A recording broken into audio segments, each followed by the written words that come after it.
We back again, y'all. We back again. I ain't gonna keep Dain all night, but we back again. We're gonna get into a few questions, and then we're gonna I'm gonna shut it down for the night after Dain comes back in. He gonna be back in just a minute. Yeah, it's been going pretty good though. I'm enjoying it. It's some really good stuff.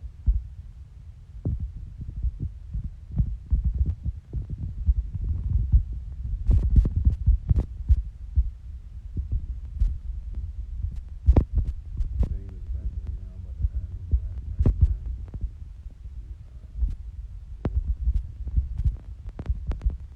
Tripping, I can't spell.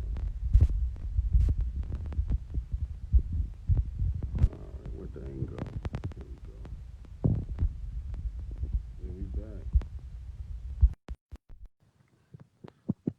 Oh, you missed a lot. I'm putting it on my page too in my IGTV. Yo. Yeah. What up, boss? Big Sean just joined too, talking about when I miss Coach. I'm like, yo, we'd have been up here for 2 hours. And he put it on his page for me that you was gonna come up here tonight. Nah, You that's know, what's up. and then he talked about what he missed. Nah, I had to come inside, so the mosquitoes was killing me. Oh yeah, you down south down there, boy. Listen.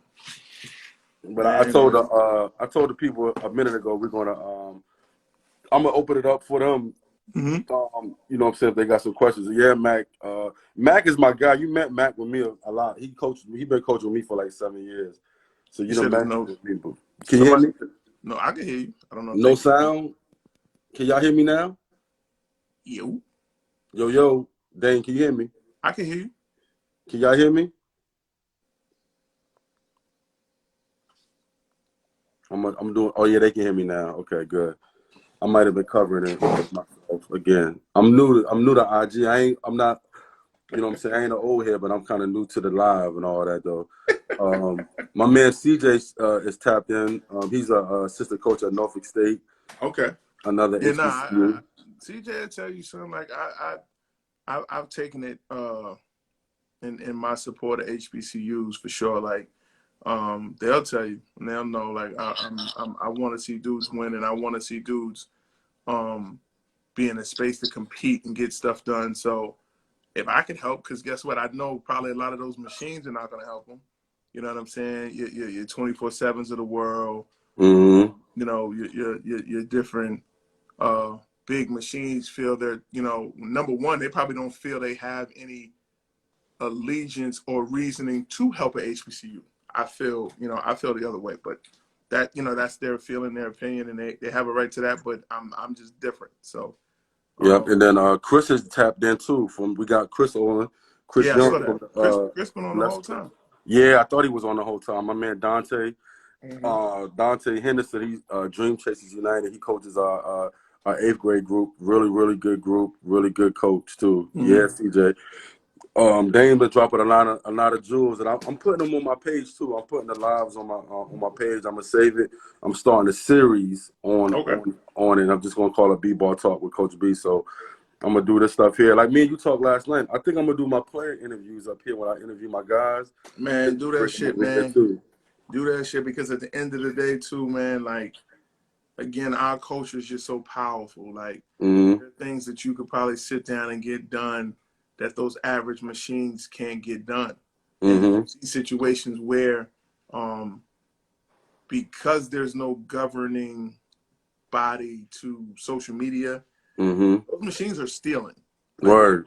like real talk. Like they're following. I give you an example. Like my man M Grads on the West Coast. I My man, follow him. I my rock with man, him, grads. my man Cuffs down in North Carolina. I Like rock with cuffs. many of the topics in the basketball realm that they speak on, Mm-hmm. you look up and you see they're on SportsCenter. Yeah. Like as woke as Jamel Hill is, Mm-hmm. as woke as her counterpart Mike Smith was, Uh-huh. bro, they were blatantly stealing from Cuffs. Word. Like he did Blatant. a couple. I'm talking about blatantly, real talk. Like catchphrases, terms, words, Mm-hmm. slang, all that he was saying because he's done podcasts with them. Yeah. They were literally going to Sports Center with that stuff and never, Word. ever quoting him, never. And it's just, but I learned, and again, another mentor that I've gained over the years, Ed Tapscott, who works with the well, he was with the Wizards, he's with Minnesota now, but he was one of the early first black general managers in the NBA. But his niche is law and law and media. And he was explaining to me how social media is so new, they don't have any governing laws. And somebody on the feed could probably correct me with this, but when you say something negative in writing, I guess you're liable. And when you say something negative in speaking, it's slander, or vice versa. It's one of those. Right.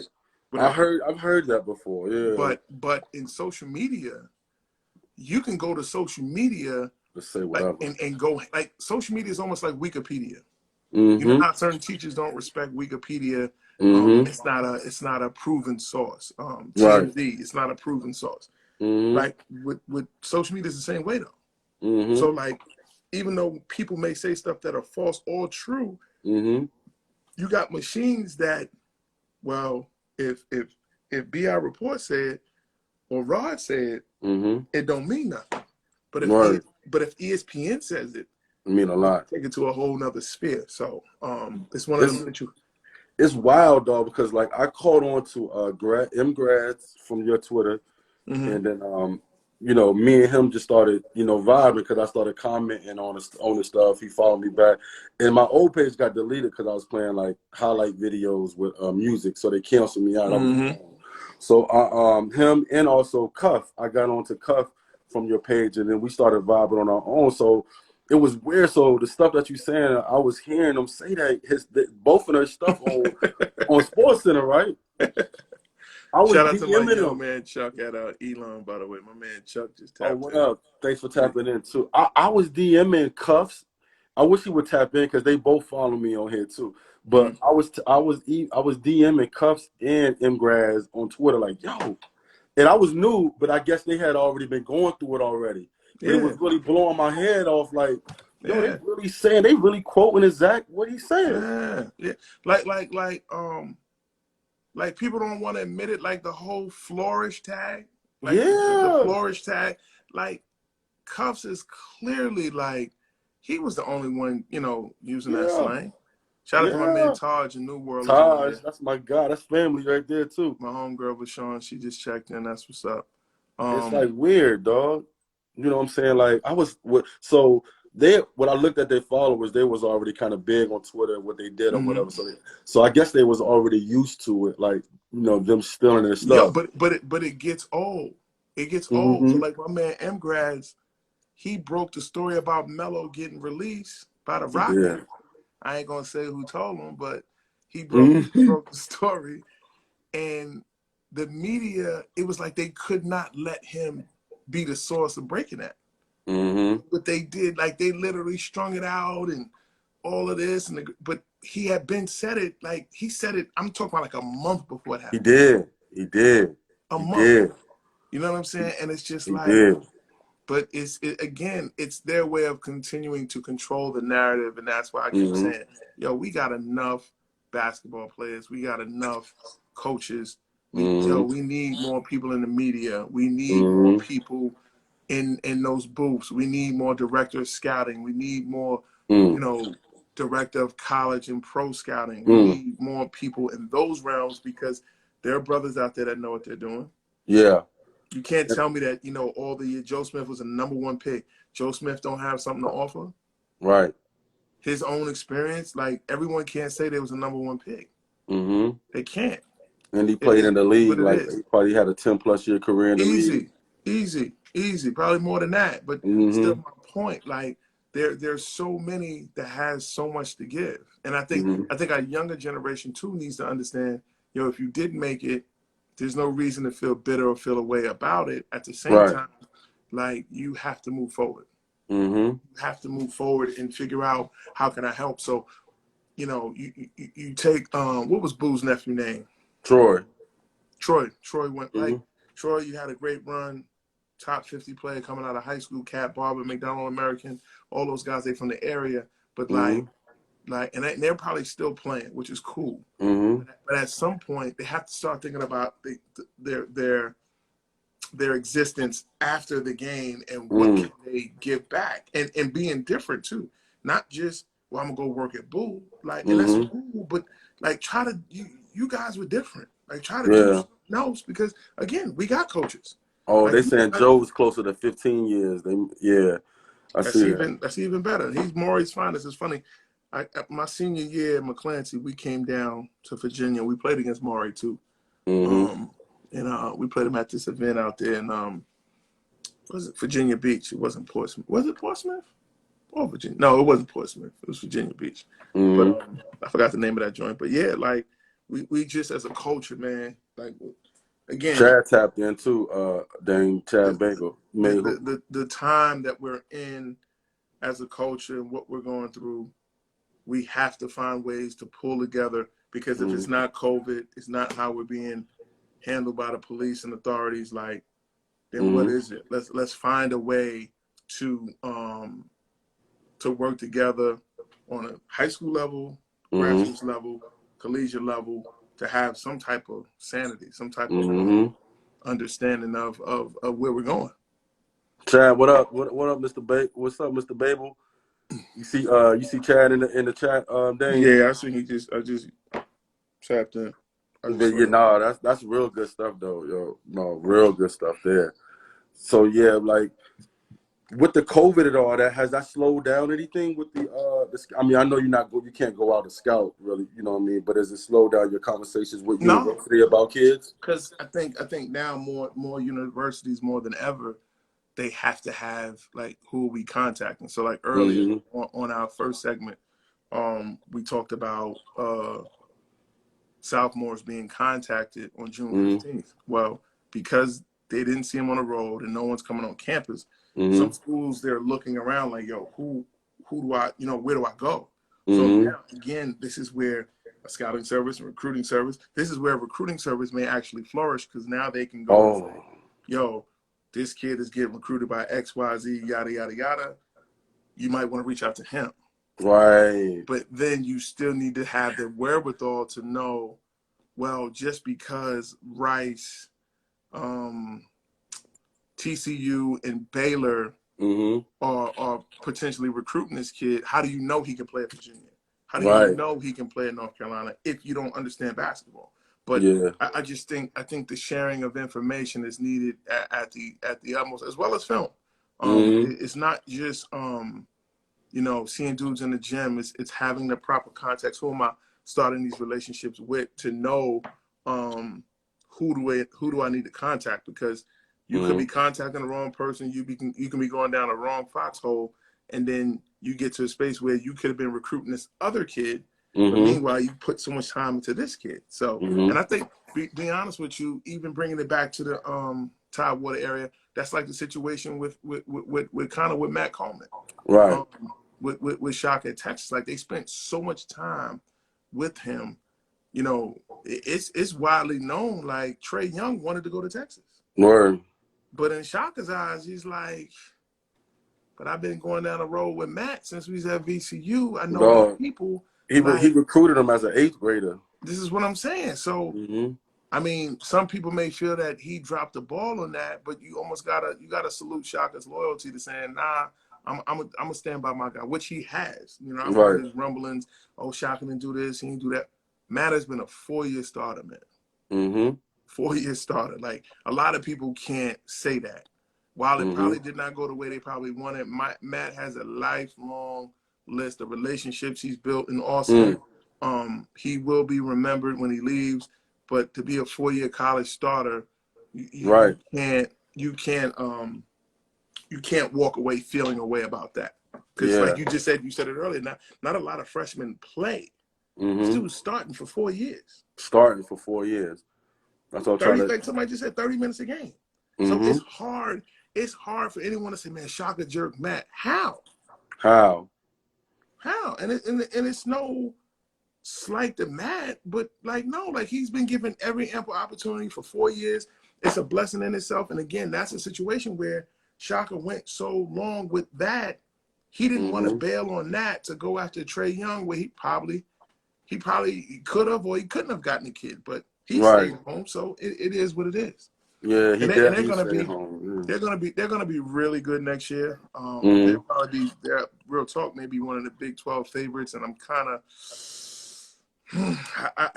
I feel a little uneasy with that because I think it's the setup year for Shaka. They've been trying to get him out for some time now, and I think if they set the bar so high, don't reach it, it's going to be their reasoning to run him out. But I mean, the man had 3 1-and-dones in a row. He's likely to get another one this year. But his tournament success hasn't been great. So I some of the criticism is warranted. And I just think next year, if he doesn't live up to the expectation put upon him, not that he puts out, even though he demands excellence. And if you ever been to a practice, if you ever seen him conduct his business, Shock is a A1 dude. But I saw it at VCU. I haven't seen it at Texas, but I saw it. It ain't nothing changed. And he knows I stand with him. I stand by him, and I think he'll be fine. I really do. I think he's going to have them in the right, proper space to roll and do what they need to do. And those 1-and-dones, I mean, it's a good thing he getting them coming in, but it's hurting kind of too because they bounce. Yeah. I mean, and it depends on what your department respects, I guess you could say. It depends on what the administration, if they're stressing graduation, they on his head because you've had 3 guys leave, your APR's off, but clearly he's still graduating guys and putting guys in the pros. Like now, his only thing is he has to start winning some tournaments. He has to start advancing in the tournament. So Texas is a machine, and they demand excellence as they should. I mean, the money that they generate. That's why this COVID situation is going to be so interesting because some of these schools are big football generating schools, and that's TV money. If you can only put a fan in every other seat, that's going to be weird. Be interesting in itself because that's going to cut into the money. I mean, I think Texas holds 100 now, or if not 90,000. I think it's close to it. If it's not at the 100, my thing is if you cut that in half to now it's only 45,000. That's tough. And Texas have their own network. Yeah. So they crazy. They're crazy with it. They got their own network and everything with it. Like it's not like money's not a thing, but they're building a new arena. I mean, it's a lot going on in Austin that it's going to go either way for Shaka because I think this might be their last year in the Ervin Center, and then the year after that they're going to move into the new joint. So shout out to Tim Fields, man. Tim, what up? That's my guy. Tim was a good dude. Tim was a worker, man. I'm not mad at Tim. Tim work hard. Every time I look up Tim, I think Tim got a crib in Houston somewhere. Word. He's always in Houston, definitely. Or he got a shorty out here, something to be stashing him away or something. Yo, one of my people that hit me up before too, since you do the scouting services, had you ever thought about going in on the lady side, on the women's side? I haven't. I haven't. I mean, because I'm honest too. Like I've never proclaimed, because it isn't like, while it's the game of basketball, the evaluating of women and men are different. You know what I'm saying? In itself, and I respect. I have enough respect for that. I'm not arrogant enough to, man, I could do that. Or you know what? I'm gonna throw a high school event, and then I'm gonna throw a camp, and then I'm gonna throw. Listen, man. I'm just looking at the talent on the court, and I've been blessed with the tools to be able to break situations and plays down. I don't proclaim to do anything else, and I don't want to do anything else. I could do this till I'm grand old, because again, it's hilarious. Not even hilarious, but it's ironic. Like, you have scouts in baseball that be like 80 years old. Word. 70 years old. I mean, homie from McDonald's is what's my man, the legend? Tom Kuchowski. Yeah, he's probably. I'm about to say, I'm sure he's in the 70s. So my whole thing is like, I want to make those things for our culture to see and be like, yo, I could do that. As I got up in age, I saw Sonny Hill, but Sonny was holding court and he was dropping jewels, but I wasn't going in the gym seeing Sonny. You know what I'm saying? I would see Tom. I would see different people. But I just, Duval, you know what? Shout out to Duval, man. Duval. Duval needs to be protected, man. Duval drops a lot of daily He drops jewels. a lot of jewels on Twitter. Duval is, And I give I Duval, I give Duval his props for real. I definitely can salute that man and what he does, and he speaks from the heart. But yeah, like it's one of those things where it's just like I want to give something to the youth, to kids my youngest son's age, when they get up in age and see me, to be like, yo, I want to do that. Because I'll be the first to tell you, it's a great job, and it's a taxing job. It's everything. It's all of the above. It's good, it's bad, it's whack, it has all its ups and downs. But to when you really break it down and be like, yo, you watch basketball for a living, like, oh, word. You Word. give your opinion for a living, like, some people can't give their opinion in their own household. Word up. Let alone as a job.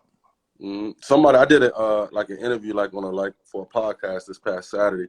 My guy Dain, Seven City Hoops. So he asked me what I wanted to do with basketball and stuff like that. Because I've been last couple of years with the org, I've been a lot of more on the operation side.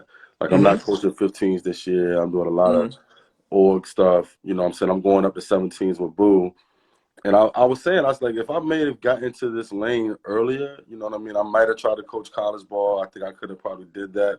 But I'm thinking of more of, doing stuff with within the program, or just trying to do more positive stuff. Like you said, getting some more people that look like us and involved in other things, event planning, you know what I mean? It's just running a good, reputable program that people can respect and know, that we're doing the right thing. So I think that's my what I'm probably going to do. Just try to keep pushing. What I'm saying? Everybody uses the word culture a lot, but just keep pushing this basketball thing, what I'm saying, as far as I can with it, and stretch son, out. you got the foundation. I mean, again, Boo Williams is an institution.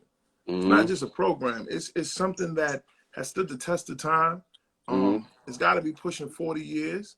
Yeah. If not more than that, because I mean, if he was dealing with Zoe and those dudes and AI and J.R. Reed and 82, it's established in 82, and he brought it here from Philly. Boo went to St. Joe's. You know what I mean? So they were doing it up there. He played a lot of outside, the tournaments up there. And he just said he thought it could work in the area, and it worked in the area. So I think with me being with him a lot more now over the last couple of years, I'm trying to open up his mind a little bit. Boo is, old school, and it's been working for him. You know what I mean? He's 40 years in the mix, still a Nike grassroots program, one of the first. So it's been working the way that he's doing things.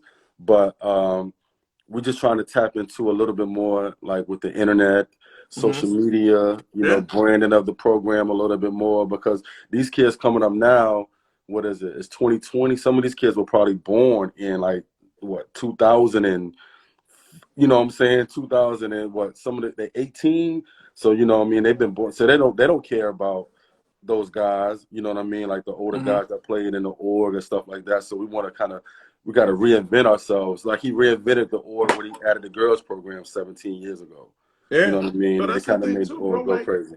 Again, I mean, we know Boo's getting up in age. Even when I first started, I respect the respect I got for Tom Kachowski is crazy. Like, I think people don't understand. Like, just here's this 6 foot, probably 6'7", Caucasian man that first of all, the first thing that stood out to me, believe it or not, was he was able to go into the wildest, when I say it, wildest hoods in New York City, and people not touch a hair on his head. Right. So what the first thing that screamed out to me was the level of respect that he had in doing his job. It's not that he wanted anything. He wasn't there to pull away from the culture, extract from the culture, as we would say, culture vulture. It was none of that. Like, he had an ultimate respect for the prospects, their family, for kids. Like, Tom's level of respect that he gave out, the streets, first and foremost, gave it back to him. Word. You know what I'm saying? So he talked about a gentleman that had that respect. He didn't have a car, didn't have a cell phone, and was able to conduct his business with no issues. So that's why when you ask me, like, yo, you got a website? Like, that was one of the things when I, like, for what? What do I need a That's what website? you text me back. Yeah, like You it's said not back for to me. me. It's not for me. It's for the kids, and it's no knock to anybody that has a website because Right. everyone has something different. But in my case, because my consumer is a college coach, all I need is their email address. I don't need. I'm not promoting. I don't have anything to sell. I'm not selling no shirts. I'm not selling no basketballs. I'm not selling nothing. Yeah, because I asked you about the website because I want to, you know how we got the stuff pinned down there? I Mm-hmm. wanted to pin you, No, you and know what I'm saying, I and make this respect about that. you. I Yeah, respect. That's a fact, Duval. He still does his reports on the on typewriter. the typewriter, Um, yeah. I don't I respect that, B. Like seriously, and I appreciate that. But I again, like one of the best things I loved when I first started was I can go in the gym, watch a game, and leave. Right. As time going on, and I guess it's just the price of the work that I put in, all my affiliations. Like I don't want the grand entrance. I just want to go and watch the game and leave. So What that's why up? when you were saying it earlier, like, yo, well, what do you like for a kid to be referred to you or find? I'd love to just go in the gym and find To somebody. find one, yeah. My Find guy someone. Damon Bako just tapped in too. He a legend in Right. my town. Went to my high school, legend. I didn't mean Okay. to cut you off. I had to acknowledge my guy because he is a legend in the town. Played at I believe it. Alabama. You know what I'm saying? Real good guy. Does a lot of work. He's up north now, doing a lot of work with you know what I'm saying, with what we talked about earlier, helping out, helping kids, Okay. helping people out of situations. He's up north now. He's not even in the V anymore. Definitely.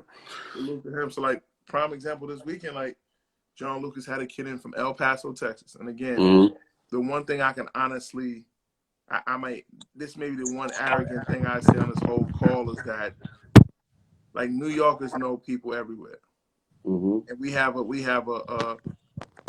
trait where we get to know people, and they get to know us, and it becomes infectious and organic, and it moves on. And there was a kid from El Paso, Texas, in the gym, KJ Lewis, grown man, putting dudes in the ring, left, right, so on and so forth. So we exchanged information, and I think I pocket dialed his mom by accident. So she called me back. So I'm like, damn, I got to call. So I'll call her because I didn't mean to call her. So we're talking. She gives me the rundown. She said she played at UTEP. So then when I say UTEP, so I'm like, wait a second. You know, my family, Kamani Young, he played there. He played for the great Bear Hatching. Sure enough, she was on campus with Josh Jackson's mom, Josh Jackson that got drafted by Philly, and with my boy Kamani. So again, when you have like sometimes those connections, you'd be surprised the guard that people put down and they let you win because you share certain common traits that they never knew if you didn't have that conversation. So Exactly. again, another, I guess anybody out there listening or may follow that want a service or want to get involved, it's like you have to be so open. You have to be transparent in everything you do. If Yeah, you're I was going to ask you that too about getting a service started. You know what I mean? Like you said before, though, a lot of people don't want to take the.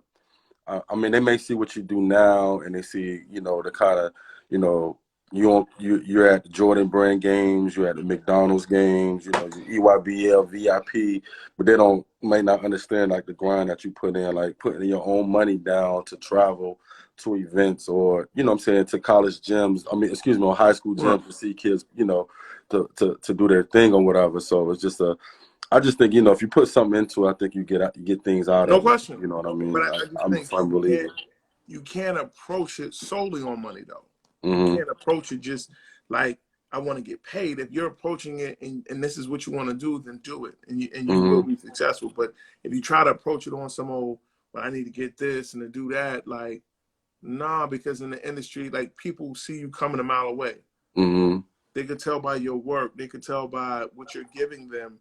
Is it even helpful? Like for me, you know, in all my reports to talk about a Greg Brown and Cade Cunningham, like Stevie Wonder could see how good them dudes are. Right. You know what I'm saying? Like that's not gonna help me move along. Now some people have established themselves and they'll wane off and they can still wing it.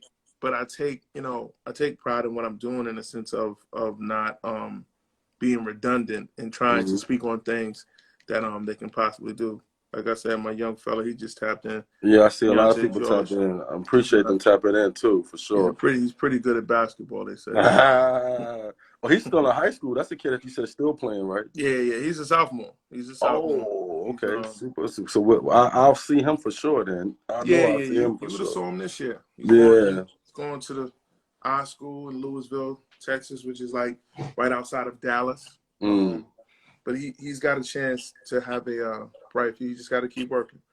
He's with is he with Houston Hoops on one of those teams down there? No. He's with Drive Nation. He's with Drive Nation kid. Okay. And I mean, he's getting great tutelage from Jermaine O'Neal, somebody Jermaine. to any kid. I mean, if you want to be if you want to try to go pro out of high school, what better person than having him? But he also has a great foundation with his mom and his grandmom and his whole circle at home. That he's gonna have a chance to be pretty good. He's a solid dude too. Jermaine O'Neal is like I met him, a long time ago. He probably never remember with Sheezy. Okay. But then I talked to him down in Dallas this past year with Boo. Him and Boo shared a lot of like a good talk down in the gym last year. And I didn't even realize people was over there taking pictures of them and recording them and everything. So I kind of stepped away once I saw that happening. Man, don't take that, at least for Boo for sure, because he's right there. Don't take that stuff for granted, man. You'd be surprised, man. Like at the rate, in the current space we're in this global epidemic, you just never know. You never know, and you'd be surprised how long and how far a pitcher can take you. Word. And just the importance of a lot of that to capture those moments is needed. It's needed not only just for yourself, it's needed for historical reference. It's needed for a bunch of things that you can use it for. So it's definitely but I mean anybody who's tapped in.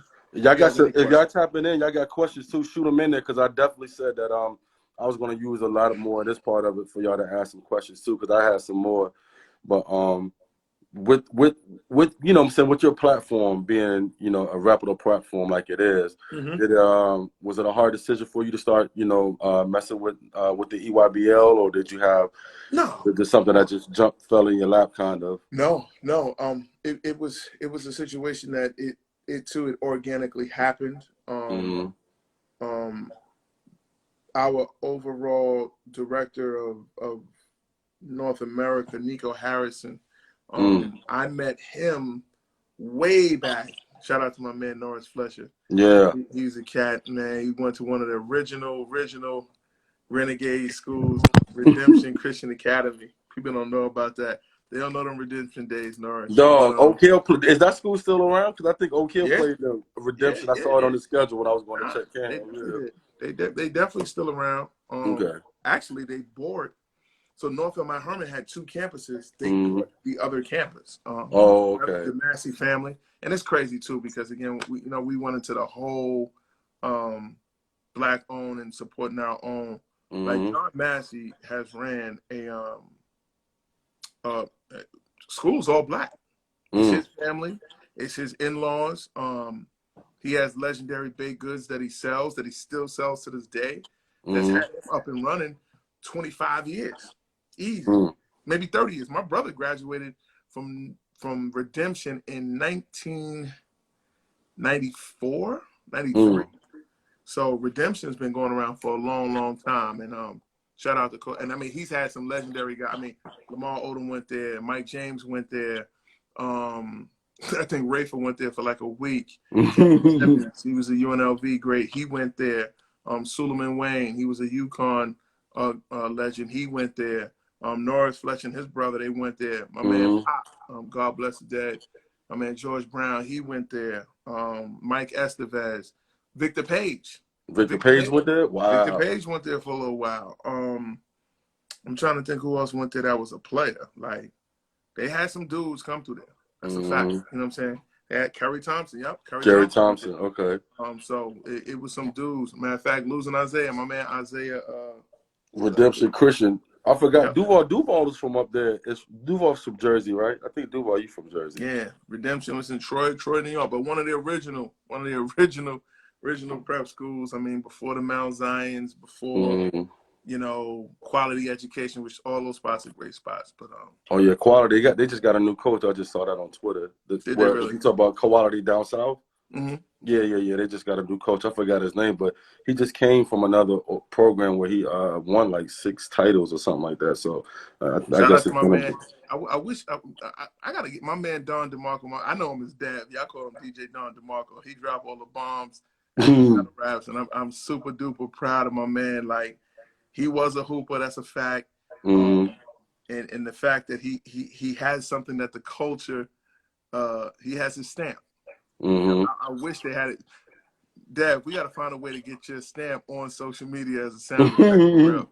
Because he's doing amazing things as a DJ. And he remember he has a shorty, his older brother Chuck. I remember his family. And again, the crazy part about anybody that's older than me that knows me, especially in this spot, they'll tell you, like, I was damn near a scout evaluated in. Like, bringing it back to my man Norris, like, bro, I used to go up to Redemption on weekends. Think about this for a second as a show. I was going to Redemption Christian Academy on weekends. I didn't go to school there. My brother did. He then graduated. I was still going up there. Mm. Still going up there. And it had all them players up there. You know what I'm saying? Yeah. So again, like when I really unfold, if I was to write on paper, like my background and you know, where did I put internships in and put this time in, all that was done. And again, I was still playing in my own right, but you know, it was just something I did to stay out of the way. So it's just something that again, I'm just applying all the things that I went through to my everyday life now, and then just trying to help the youth, from coast to coast, to anybody that listens to this, to you know, anybody that may have questions about, you know, what to do next. So yeah, so appreciate that, Tuck. My man Tuck just tapped in. He got a son in the org too. I appreciate that, Tuck. I'm hopping all around the place, but let the people know some of the events that you tap into if they don't know. I know we got some of your followers in here, some of mine in here, but some of the high school events that you tap into that you I mean, yearly, I always make my pilgrimage. Dino's Trignosis, he does a great job with his Bengals events. I try to get to at least 2 of those. He has one in California, of course, the one in Texas. He does one outside of Chicago, and then he does one right outside of Philly. I normally knock that out. I go to USA Basketball. I'll cover that. And then in Texas, because Texas starts so early, Texas starts like second week, kind of October. Third week of October, they start to get the moving. So I'll cover a bunch of stuff in Texas. And then when we get December, I start migrating back east because y'all starting to get started. So like I said, Keith has done a phenomenal job with his event. Yeah. That second week in December. Yeah, I normally go to that too, but this year I'm helping the high school that I started coaching with. I'm helping them with the Howard White Classic, get some teams for that. So I might miss Keith's event this year, but that joint is really, really a good event. That's dope. So I normally do that, and then Christmas time, with no disrespect to any other area, but Dallas does probably a great job with the amount of events that they have going on. They said, do I cover any events in Florida? Actually, Precious Sinatra, I will be in Florida this year. A good friend of mine, Glenn Smith, is putting something on, possibly at American Airlines. If not, what's that school? School that Vernon Carey went to. Florida University. University. University School or something like that. University School. Yep. My man Glenn Smith is doing a really big event this year, I think, and actually that's the second week in December, if not the third. So University School Pressures. We'll be down there for that and covering that event. I don't cover Florida just in my EYBL duties because good brother Matt, he actually checked in earlier. Okay. Matt Vernon covers that region. He does a great job in doing that. So we try not to cross hairs in that. But it's ironic because with my service is a national service, and then the region that I cover with Nike. So it's like I don't do double work. Sometimes I do, but it's nothing like out of the whack that, you know, puts me at a disadvantage. So I normally do all of that. I'm in Dallas around for probably the day after Christmas to pretty much up to New Year's. Then New Year's, I try to move around with my wife. We'll try to go somewhere and do something kind of detox. And then, you know, MLK weekend, I'm in at Hoop Hall up in Massachusetts. So I'll cover that. That's when I normally make my pilgrimage back to Northfield, Mount Herman, which, as I told many of the people, is the greatest prep school in the world. But Coach Carroll, I will try to catch up. And then I'll get back to Texas for like district play and playoffs and covering all that. I tell people at the same time too. I mean, I'm only one person. I don't employ anyone out. I don't need anyone to fly me out. I don't need a room or anything of the sorts. None of the sort. I mean, just, you know, giving me a heads up is something that, you know, you might want me to attend. And again, that's where I think certain things get the lines get blurred. And just to me, I believe, you know, that starts teetering into the integrity piece, because my thing is the moment you start paying for something, there's a level of expectation. Definitely. Coming from the person that paid out. That's paying, for exactly. sure. And that's pretty natural. But my thing is, if you come, they didn't pay you anything, then, I mean, not that you don't know how to feel, but they're allowed to just do their job and go. Right. You know what I'm saying? Like, it is what it is. It's no, so you can't be coerced to feeling a way because, yo, man, I paid you $2,500 and it only cost, you know, $500 to get here. Like, they almost have a right to say that. So it's like, my thing is, if you don't take that $2,500 and you just do your job as an evaluator, if it's a solid event, then yeah, I mean, again, and like I said, I've gone to events where it was bad basketball. I mean, it's part of my story, and it's. I'm glad I've laid a lot of work down now while my kids are young, because neither are into sports at this point. Because I kind of understand that my son don't need to be running around the country at 7, 8 years old. It doesn't matter at that age. And I haven't missed a lot. Their birthdays I don't miss. Haven't missed any holidays, anything like that. So that's cool. But could that change in the future? You know, if either, you know, they get involved with sports, or, you know, it's a career change, and I say I upgrade to the college level, the professional level, it's possible that could change. So the one thing I have no regrets at this point is that I'm not absent in much of the things that my kids do, but they're still young. They're iPad babies, where, you know, I give them an iPad and they good money. So they can chill. Yep. Yeah. So when you do attend, so that's dope though. You just sometimes just pop up on the events and you just give your honest opinion. That's the best way to do it, because there's no expectation. You don't know about anybody, and you're just going to watch a game. Then you walk away from it and you find something, that's a good day. If I walk in and don't find anything, it's not a bad day, but like, you almost, I don't want to say you cut out the excuses, but you just you're just allowed to do, you know, do your job. So you see Tim? You see what Tim talking about? Yeah, please speak on these people ringing these elements. Well, I mean, Tim, think about this for a second.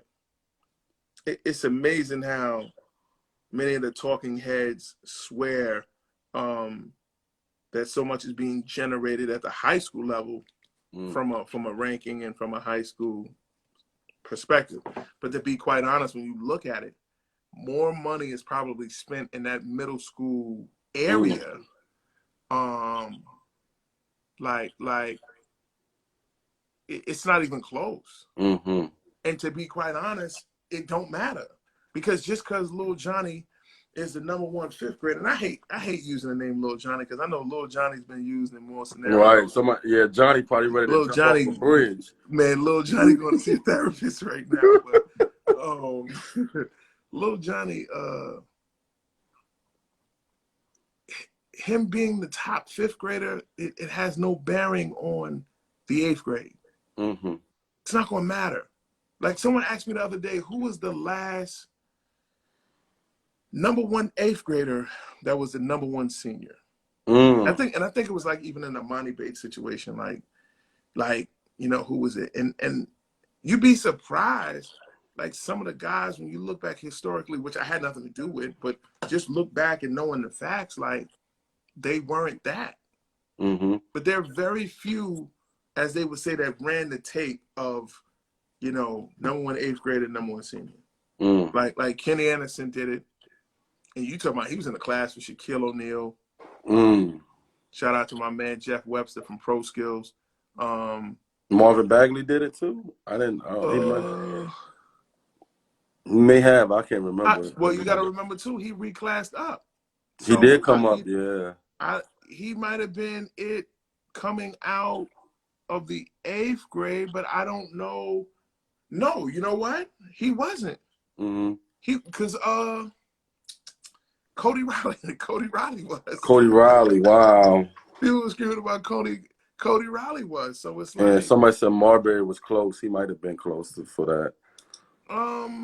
But that was during the time when I was young though, so I might not. You know, that was 95. Marbury was close because, but I don't know if he finished #1. I think KG. Well, no, because I remember someone was saying KG never was #1 in that class. So it might have been Marbury. Might have been another one. It might have been Marbury, really, because I was already in school that year, so I was already like big on. You couldn't tell me nothing about nobody in the United States besides Allen Iverson during that time. So. Right. I wasn't here. You know what I'm saying? I'm just. I was watching one of your lives before, and I was like, yo. When I was going to HU, Shell, and God, no, my other man is a principal now in New York. Rashad. Yo, I won so much money off of them, yo, like for college kids back in the day when Georgia Tech played. When Georgia Tech played Georgetown at the Garden, because they was going crazy for Steph Marbury and Felipe. It's a good question. My man Andre Barrett. NBA office, he tapped in. Shout out to my man Andre. He said, talk about the reclass kids. Oh, I was about to see it. I saw that. At the end of the day, someone reclassing the way it's done now, it doesn't matter. Because at the end of the day, your ability is what's going to catapult you forward. In the past, I think people did it with the notion that the experience would help you, but not now. And that's what's so refreshing about that class with like Amani Bates. A lot of those guys are actually young guys. They're not, or at least to my knowledge, they're not super old, or they're not, 2-3 years older than their class, and they're only good because they're physically dominant. Like young lady B Scott, she's actually from Houston. She made a great point. Like you don't know what puberty is going to do to any of these kids. Right. So you can't move on and you can't move forward thinking, oh man, I'm a reclass and I'm dunking in the 7th grade. That doesn't mean anything. Because guess what? You're just dunking earlier than everyone else. But now when everyone else, their maturity kicks in and now it's equivalent, now what you gonna do?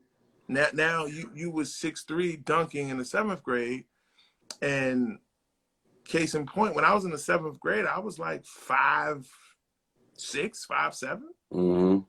When I got to the 10th grade, I was 6'5". Yeah. You feel what I'm saying? So somebody that might have been dunking and doing that at that time, as they've gotten older, it wears off. And you know, we have a running joke. Me and my man Fax over Stacks. You should definitely follow him because he does a great job. On his Instagram. He also runs the page New York City Point Guards, which is dope. We have a running joke. We call it age roids. And it's you've injected this your age into the equation, and you're good right now.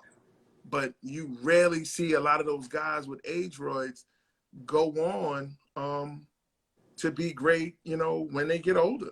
Right. Because now, I guess, I don't know if their bones start to stiffen up. I don't know what it is. But, I mean, when the age roids gets old, it spoils like bad milk. And then next you know, you just this old-ass freshman. You're 20 years old. And, you know, are there some guys that are noted that they're older? Sure. Like, Kyrie Walker's another kid. He was in this current class. He was in the 2020 class. And Kyrie Walker was the #1 8th grader, and everyone was raving about him. And Kyrie was, he was an older kid. Here we are now. It's regular. Yeah, he's nowhere near the best player in that class. Regular, super regular. But my thing with the reclassification stuff too, because I see it twofold. Like, I've seen it where you know, some kids it may have helped because I think the body may have took off a little bit, you know, stuff like that. Then I seen somewhere I seen kids reclassify, still don't get anything, and still end up at JUCOs or stuff like that. And it just, but you know, with other sports though, baseball and they've been reclassifying before it hit the basketball scene though. No, that's well, because I think maturity matters in those other sports. True. So it's like, it's a reason why, like one of the reasons that everybody kept saying it was black and white on the thread earlier when I said about why is football and basketball handled different. Like, well, guys are not allowed to leave early in football after 1 year. Why?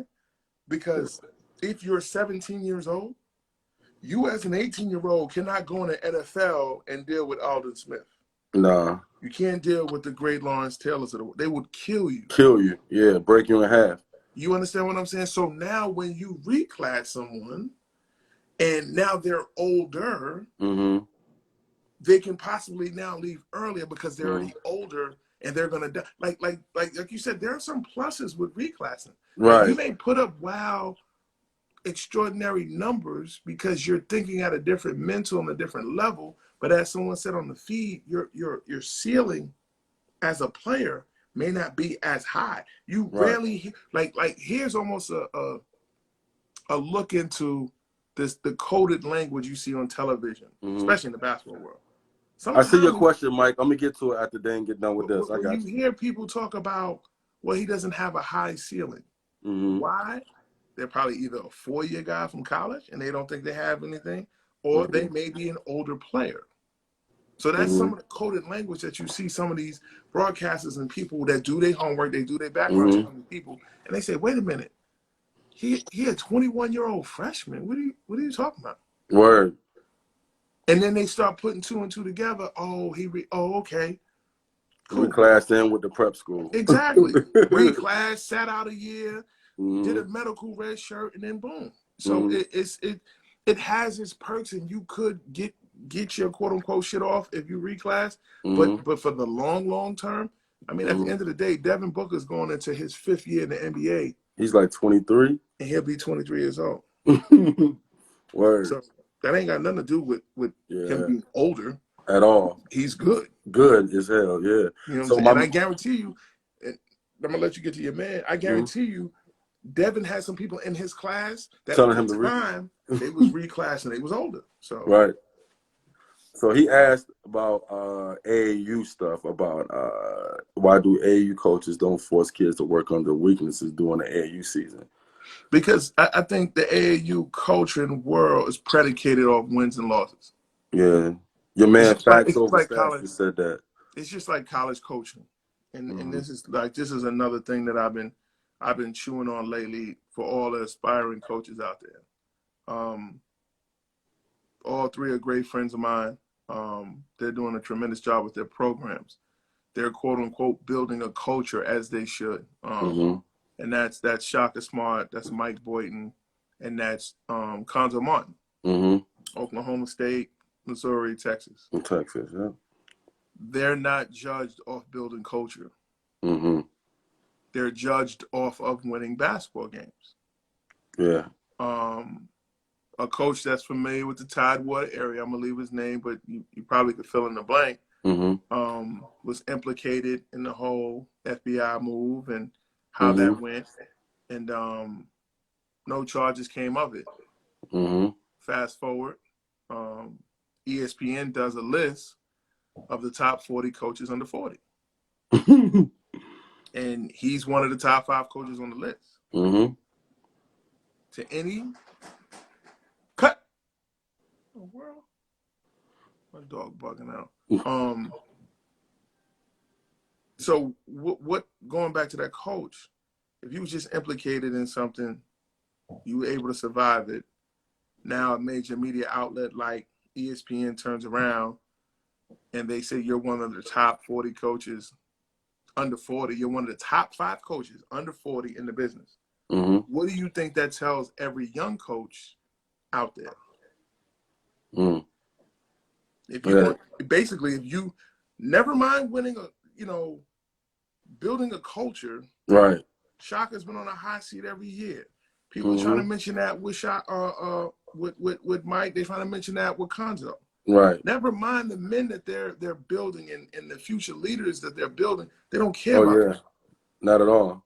You got to win games by all means. So bringing it back to AAU, like the It's kind of reason why similar. teaching is not celebrated is because no AAU program is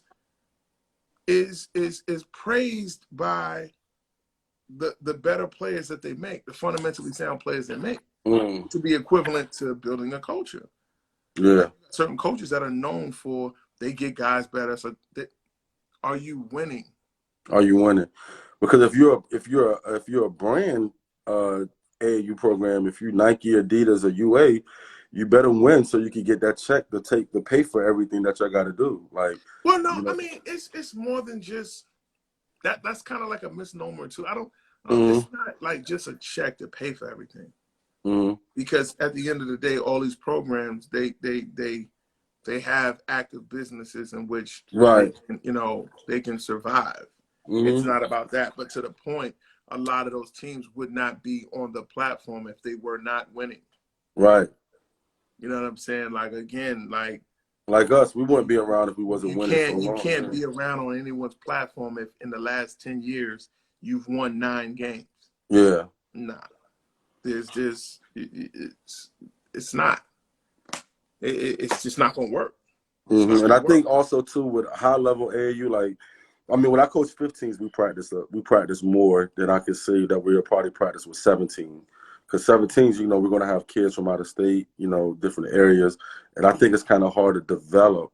And a lot of times with AAU organizations, sometimes they're looking for kids already to be ready. I expect the kid when I'm coaching a 15U team, I'm hoping that he comes in and knows how to play help side defense. You know what I mean? I know I'm gonna have to put my spin on it, how I want it to be exactly, but I would hope that you got the basis of it already. You know what I mean?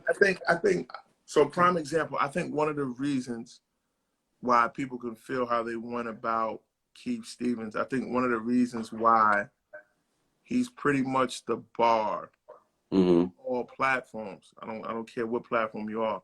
Team takeover is the bar for many programs due to the fact, number one, his guys are ready to play college basketball. Number two, he demands nothing but excellence from his players. He coaches his players hard. He moves a lot of his staff on to college. To the next level, yeah. On to the next level.